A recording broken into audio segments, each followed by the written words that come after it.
It's the game of celebrity gossip, Tattletales.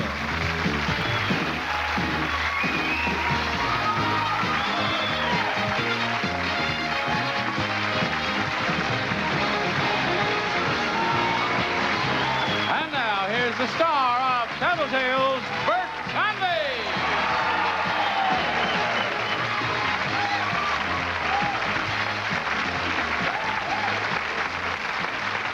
Hello, everybody. Welcome to Tattletales.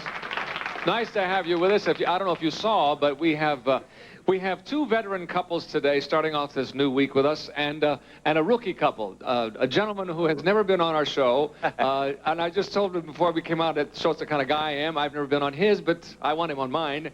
And here they are, winning money for the Blues section today. First time, Mr. Peter Marshall and Jenifer Greene. Winning money for the Banana section, Bill Anderson and Becky Anderson. Winning money for the Red section, George Gradow and Barbi Benton. Go on,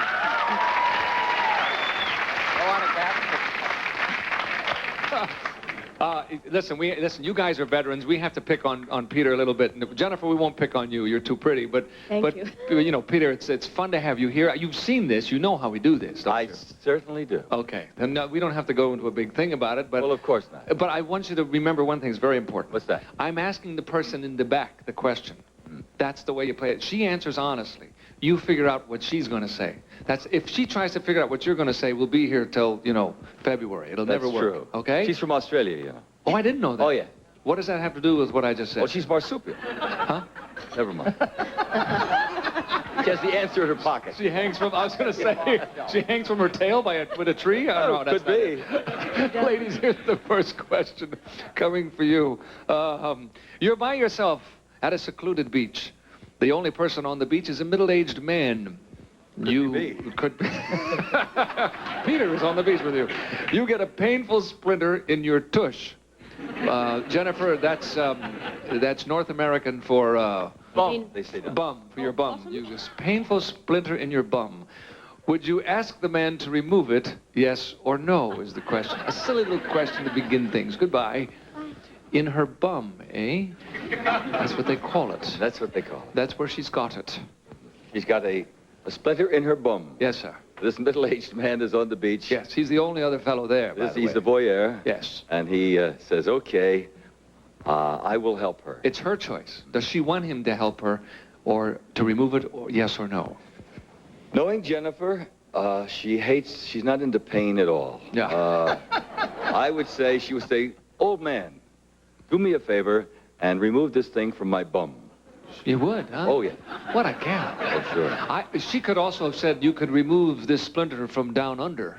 Would be good. Oh. Would not be bad. I'm so sorry I didn't think of that guy. But you will. Here she comes. Jenifer, what will you do about the splinter in your bum?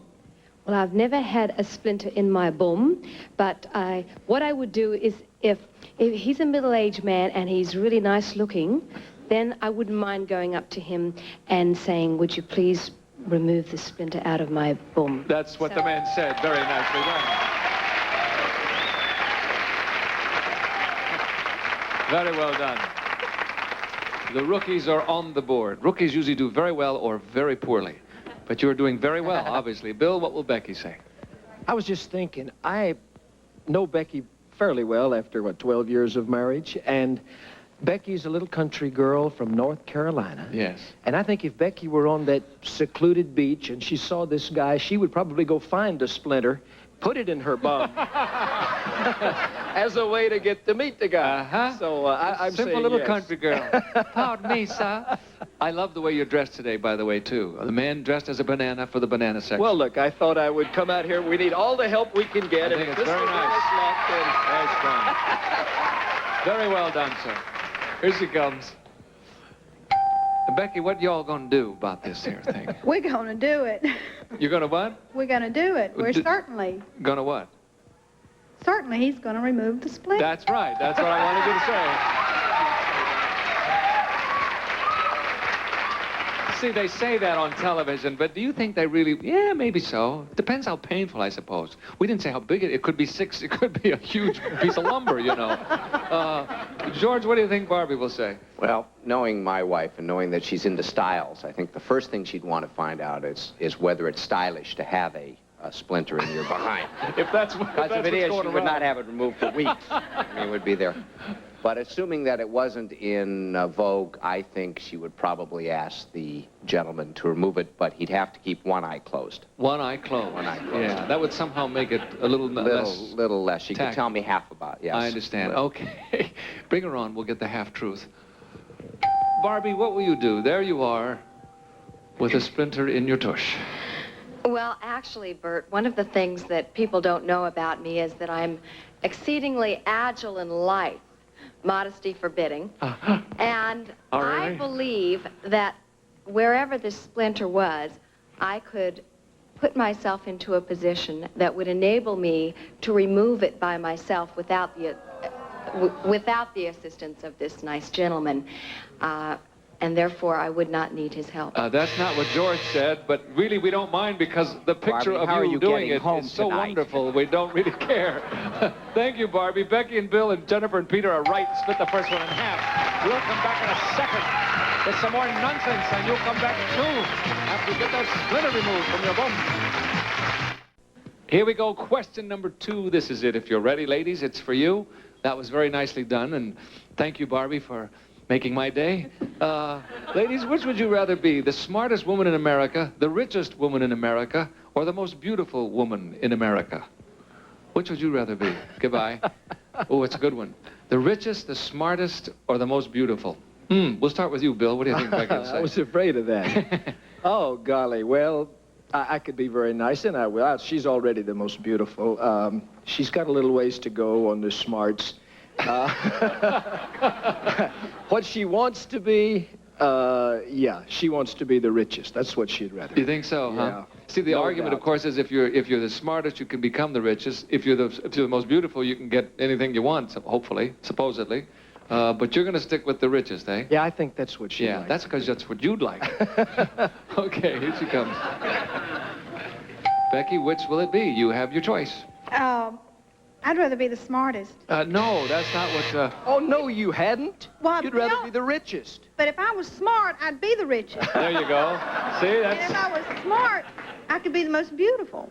Yeah. With surgery and all that. Yes, if you're the richest, you can buy beautiful. There's no Right, question. right. And if I'm smart, I'm going to be rich. Yeah, well, I'm sorry. You are smart. He was wrong. You're not, because I asked you the question. He Honey, said... what did you say? I said richest. You're always on to me about, give you more allowance and all this and that and the other. Give you more allowance? More Only if you take out the allowance? trash and do all those things. So, thank you, Becky. George, what will Barbie say? Well, I'll tell you, that's a very difficult question. The way Barbie spends, I got to assume she thinks she's the richest. Yeah. So that's easy. Or that you are. And, oh, boy.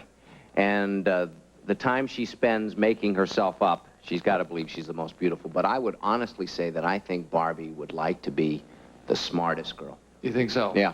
Okay, here she comes. Barbie, make your choice. It's for you to do. Oy. I know that George is going to joke and say something about the fact that I would like to be the richest woman in America, but if he says that, he's going to get it wrong. He tries very hard to make me better looking by making me jog 12 to 14 miles every day. However, what I really would like to be is the smartest woman. You got it. That's on the button. Oh, thank you, George. Very nicely done. You jog 12 to 14 miles a day? Yes, every day, and so does my husband. She jogs right to Neiman Marcus Yeah. every morning. It's a straight jog there and back every morning. How come he doesn't look as good as you do? Well, I don't know. There must be a reason. I'll be the judge of that. Peter, what will Jenifer say? Well, I'm just conjuring Miss Benton jogging 14 miles a day. I'm Yeah. watching it. It's got to be a pretty picture. Oh, yeah. Oh, yes. Especially if you're following her in your car, which is the Which best he way. usually is. I don't think Jenifer worries about her beauty. She's beautiful and really doesn't realize how attractive she is. And monetarily, she couldn't care less. She's very career-oriented. And Believe me, I think I'd bet the house on Smart. Smart. Bet the house on Smart. Here she comes. Hello. Hello, Jenifer. Oh, hello, mate. Hello, how are you? Oh, just wonderful. Listen, Docs, which are you going to choose? Oh, yes. Well, I would like to say the smartest woman in America, but then all the men would hate me. So I would have to go with the richest, because then I could... Have you got a third choice, Jenifer? He said the smartest. All that... We did? Yes, and you chose the richest. That shows how dumb he is, doesn't it? You're right. You're right. Sorry about that. Barbie and George get the whole thing for the red section, which is nice at halftime. Guys, step to the rear, will you? Second half, step to the rear, guys. We'll bring the ladies out front and continue with the second half in just a moment. What would you rather be, huh? Richest, smartest, most beautiful?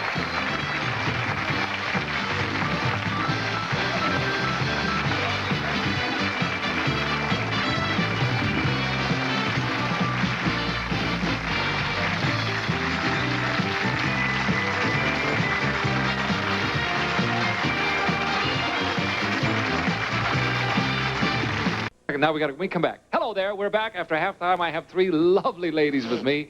And guys, you're okay too. The score is, Peter, you and Bill are tied with 75, and George, you're in the lead with 150 after getting the last one on all of it for yourself. Men, the question is for you. $150. You're the last one to get into a crowded elevator. There's a power failure. The elevator stalls and the lights go out. Suddenly, somebody grabs you, kisses you, and then releases you. When the lights come on, you turn around and discover that all the passengers are men. What would you do? Try to pick out the man who kissed you, or try not to? Goodbye, guys. Definitely could happen. Maybe it has. Barbie, we'll start with you. What would George do? Oh, I know George would be very embarrassed. I think he would try to avoid picking out the man that kissed him. He would, eh? He wouldn't want a confrontation of that kind? No way. No. The answer is he would try not to pick out the... No, he's macho. He's macho. Ah, boy, to be upset, wouldn't he? Especially if he liked it. No, the only thing that would make him paranoid is the fact that the lights went out in the elevator. He doesn't deal with things like that very well. Oh, really? Has this happened to him before? No. Ah, but you know that if it did... I know him Okay, here he comes. too well. George, there you are in the elevator, and a little action happens when the lights are out. What are you going to do about it? I knew I should have walked up the stairs. Yes. Yeah. I would honestly say that under these circumstances, it would be too difficult to get all of the phone numbers, and I would probably lose some. So I would probably not try to get... That's exactly what she said. Thank you, George. Try to get all the phone... What do you think Peter will do, Jenifer? Oh, he'd probably enjoy it at first.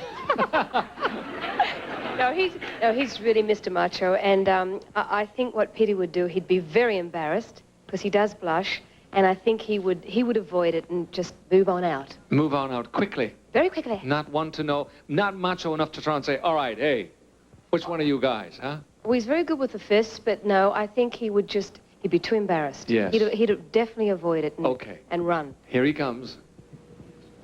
Peter, what will you do now? The lights have gone out, Yes.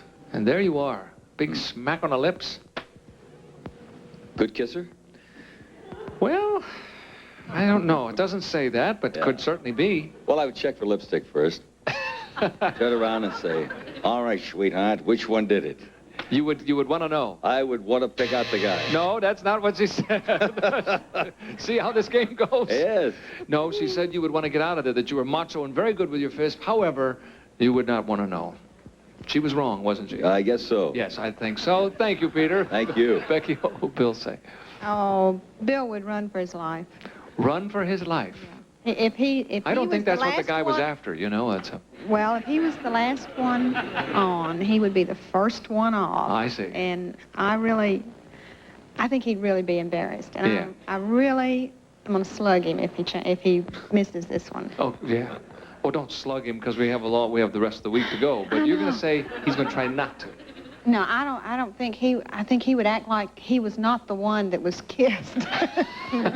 Tough to do. Okay, he'll get out of there. Here he comes. Bill, what will you do? This question reminds me of the thing about the power failure in New York when all the people were stuck on the elevator, and 9 months later there were 10,000 babies born, all named Otis. That's right. That's right. What would I do? I don't know what I'd do with him after I picked him out, but I'd want to know who it was. No, that's not what Becky said. Look out, because she's going to slug you. Barbie and George get the whole thing again. How about that? We'll come back in a moment. We got the $300 question. That will decide it. Anybody can still win. What would you do in that elevator? My goodness. Okay, here we go. Last one. This will decide it. $300 riding on this, so obviously anybody can win. Even Peter, you could probably win this one. Listen carefully, guys. At a party, you're introduced to a dozen people you've never met before. At the end of the evening, how many of their first names will you remember? Is it closer to none, 3, 6, 9, or all 12? Choices are none, 3, 6, 9, or all 12. Goodbye. Pretty good question, I think. We are all thrown into social situations like that, and especially in this town. And we'll start with you, Jenifer. What will Peter say? How many will he remember, do you think? He's quite good at remembering names, but at parties, I don't know. I know me, when I'm at parties, I usually remember probably 3. 3 out of 12. Yes, 3 out of 12. But I think Peter would say, God, $300 on this one. I have to say, none. None. Really? Oh, wait a minute. I think I'll say 3. You think you'll say 3? Yeah, 3. Oh, yeah. What do you think, Blues? What do you think? What a tepid response. That's good, yeah. 3. You're not sure? Well, we do this in Australia. We mumble a lot. Go ahead and mumble. We all mumble I here. mumble a lot. Let's go for 3. I think 3. 3. Yeah. He's never met any of these people, see. They're all new. They're all new people, all strangers. So. Oh no, yeah, but I know he's good at sometimes when he's alert and he's not working hard. Yes. He remembers. Yeah, it does have something to do with the people there. If you want to, sometimes you Yeah. remember better if you really want to. Well, there's some good-looking ladies there who usually remembers. So I'd say. You'll say 3. Let's go for 3. Here he comes. That's my lucky number. Here he comes. Peter, you have your choice, as you know, from none to 12. Right. How many will you remember? You've never met them before. Well, Jenny knows that I'm very good with names, Bruce. Gene. Bert. Oh, yes. I would probably, now, let me finish. I probably would know all 12, but I will play it safe. I will know at least 9. No, but you're very close. She went from none to 3. First the answer was none, and then she said, no, we're going to go with 3. That's what I drank. So you drank 3 and remembers 12. Sorry, Peter. Becky, what will Bill say? Bill he's very, very good with names. Yeah. I'm horrible, but he is very good, and I'm not sure if he would remember all 12. Or just 9. He's that good. No, that's good. He's good. He's really good with names. 9. You're going to say 9. Ooh, that's tough. 9 strangers, 9 brand new names. Here Okay, you're with me. Yeah, the bananas say okay. Yeah, they're thinking about it, but they say yes. Here he comes. Shh, now don't give it away. Mustn't say anything. Hello, Bill. Hi. Okay, you're still in the running here. It's very important, this last question, of course, and your last answer. What do you think? How many will you remember? Is one of them the guy that was on the elevator? That's one we know you're going to remember.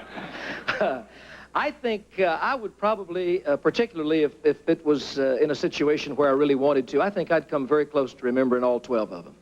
No, she said 9. She thought she might get all 12, but just to be safe, she picked 9. I figured there'd be a couple of duds in there that he just put in. Yeah, no kidding. You really would, huh? Yeah, I think so. That's incredible. He is good. I told you he's good. I'm He's sorry. good, except on that one. It's Well, not no, good he was enough. right. You were wrong. Well, Barbie, it's up to you now to add lavishly to your score. Dear. What do you think? For the duration of the party, George would be able to remember the majority of the names, but the next day, I would say he would not be able to remember more than 3. 3. So I'll say 3. You'll say 3. Now, see, wait a minute. Now, at the end of the evening, not the next day, we've said. Well, at the end of the evening, I'll say 3. Still 3. Okay. How about in the middle of the evening? How many would Middle of the evening, I'd say 9, but at the end of the evening, 3. 3. All right, here he comes. George, this is it. Very important, big money riding on your answers. Well, you know, I never have a problem with first names, Jim. Oh, excuse me. I'm sorry. I forgot the question. What was the question? No. I would say that I do have some difficulties with first names. I would say that I probably would remember closer to 3. That's it. You got it. And you get the whole $300. I can't believe it. What a score. Look at this. Barbi and George get the $300. Time is up and the red section wins it. And we'll come back in just a moment and give the red section their funds. A very large score for our show. See you in a minute. We'd like ours to go. Okay, the big winners today, the red section with Barbi and George, $600. We had 1,000. They will divide $1,600. Very big score for Tattletales. Thank you all. Next time, Peter, we'll see you right here the next time, too. I hope. Bert Convy saying so long. Thanks so much. Bye.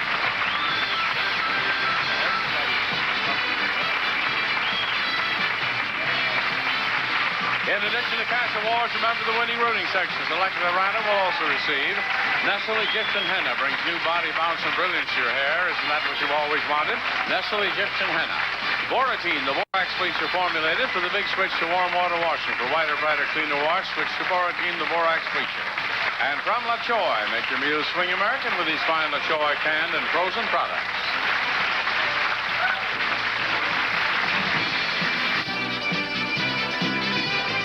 This is Johnny Olson speaking for Tattletales, a Mark Goodsonville Codman production.